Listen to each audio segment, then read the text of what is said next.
ვიწყოთ იქიდან, რომ ინკლუზიური საზოგადოების გარეშე ჩვენი ევროპული მომავალი არ არის. ეს არ არის ევროპული, თუ სადაც არ არის სხვადასხვა უმცირესობები, ის არის ზუსტად რუსეთში. და რაც შეეხება დღევანდელი ჩვენი ერთობის მარში, საქართველოს მოქალაქეები, აზერბაიჯანი, სომეხი, ეზიდი, უდი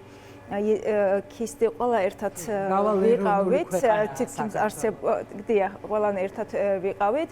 მანამდეც რა თქმა უნდა ყოველდღე ჩვენ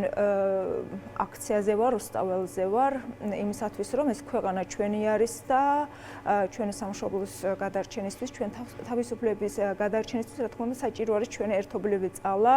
და ჩვენ ერთად ძლიერ ვარ, რა თქმა უნდა. როგორც აღნიშნეთ, რომ დაბადების დღეს აღნიშნავენ, ასევე დღეს ჩვენი ერთ-ერთი მონაწილეს დაბადების დღე იყო, აქედან მივილოცეთ ჩვენი მონაწილეს თოზუ გილმამადოვის, რომელიც სამოქალაქო აქტივისტია და საკმაოდ აქტიური ქალბატონია და რა თქმა უნდა გვინდათ რომ რაც შეგვიძლიათ მეტი გავაკეთოთ და უფრო ჩვენი თემის ხმაც უნდა ისმოდეს, ყველა თემის ხმა უნდა ისმოდეს და ყველა ის ადამიანი უნდა იგრძნოს რომ ის ეკუთვნის საქართველოს და არის ამ ქვეყნის ნაწილი და მისი წარსულიც და მომავალი რა თქმა უნდა საქართველოში არის და რაც შეეხება უფრო მეტად ალბათ აი ამ ასამბლეაში როგორ ხედავთ თქვენს ადგილს, თქვენს ხმას, თქვენს როლს? ასამბლეა რა თქმა უნდა, ხო, ეხლა ძალიან მნიშვნელოვანი მოვლენა არის ჩვენთვის, მთლიანი საქართველოსთვის და რა თქმა უნდა ძალიან გამიხარდა, რომ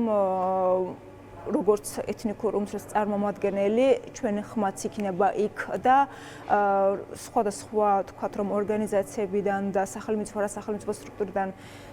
განსხვავებით, აქ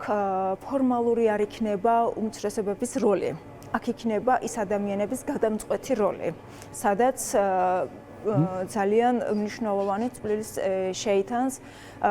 ქვეყნის განვითარებაში, ამ პოლიტიკური კრიზისიდან გამოსვლისას, იმიტომ რომ ჩვენც ახლა ვართ ამ პოლიტიკურ კრიზისში, რეგიონები, რა თქმა უნდა,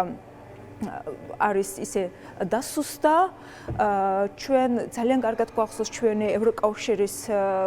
სიკეთე მხარდაჭერა რეგიონებისთვის და ეხლა ეს ბიუჯეტი, რომელიც ამ წლების განმავლობაში რეგიონი იყენებდა, თითქმის აღარ არსებობს და ხალხი ფიქრობს, რომ უფასო სერვისები გქონდა ჩვენ იურისტის უფასო სერვისი, სხვადასხვა სერვისები, სოფლის მეურნეობის შეჩერებული არის და სად არის ეს პროგრამები და ჩვენ მათ ვეუბნებით. რუსული კანონის დროს რო იყავით რუსთაველზე თქვენ რომ ამბობდით რომ აგენტები ხართ, აღარ გვინდათ ეს ფული, ამბობენ რომ ჩვენ არ ვიცოდით ეს იგივე რაღაცა არის და ჩვენ არ ვიცოდით რომ ამის გამო ვიყავით. ეხლა თითქმის გაღვიწებული არის ადამიანი და ამ ყველაფერის შემდეგ უკვე მომართველი პარტიის პროპაგანდაც რა თქმა უნდა ვერ იმუშავებს რეგიონში. ხალხი უკვე მიხვდა რომ შავი რა არის და თეთრი რა არის.